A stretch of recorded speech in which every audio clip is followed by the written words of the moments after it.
જ્યારે વેદવ્યાસજી નિર્જલા એકાદશીનું મહત્વ બતાવતા કહેવા લાગ્યા, એકાદશીના દિવસે ભોજન ન કરવું, દિવસે સ્નાન વગેરે કરી પવિત્ર થઈને પુષ્પોથી ભગવાન વિષ્ણુની પૂજા કરવી, ત્યારબાદ નિત્યક્રમ સમાપ્ત થયા પછી પ્રથમ બ્રાહ્મણોને ભોજન કરાવવું, પછી પોતે જ ભોજન કરવું.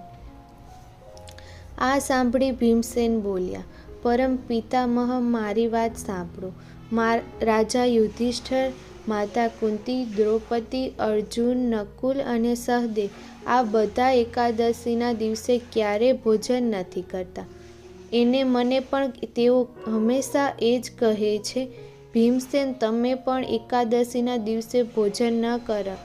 પરંતુ એમને હું એટલો જવાબ આપું છું કે મારાથી ભૂખ સહન થતી નથી. ભીમસેનની આ વાત સાંભળી વ્યાસજી બોલ્યા, જો તમે સ્વર્ગલોકની પ્રાપ્તિ ઈચ્છતા હોય તો બંને પક્ષોની એકાદશીના દિવસે ભોજન ન કરો. ભીમસેન બોલ્યા, પણ પિતામહ, હું આપની સામે સાચી વાત કહું છું.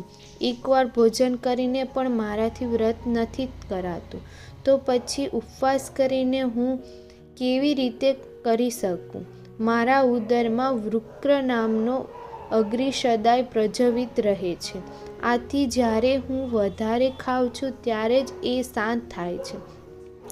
આથી એ મહામુનિને હું બહુ તો વર્ષમાં ભરમાં ફક્ત એક જ ઉપવાસ કરી શકું, મારે જેનાથી સ્વર્ગની પ્રાપ્તિ થાય અને એ વ્રત કરવાથી મારું કલ્યાણ થાય એવું કોઈ એક વ્રત મને કહો, હું એનું પાલન જરૂર કરીશ.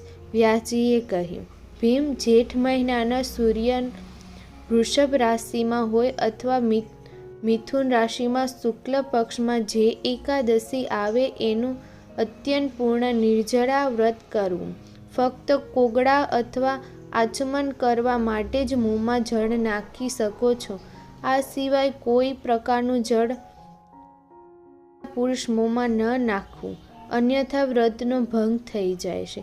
એકાદશીના સૂર્યોદયથી બીજા દિવસના સૂર્યોદય સુધી મનુષ્યએ જળનો ત્યાગ કરે તો આ વ્રત પૂર્ણ થાય છે.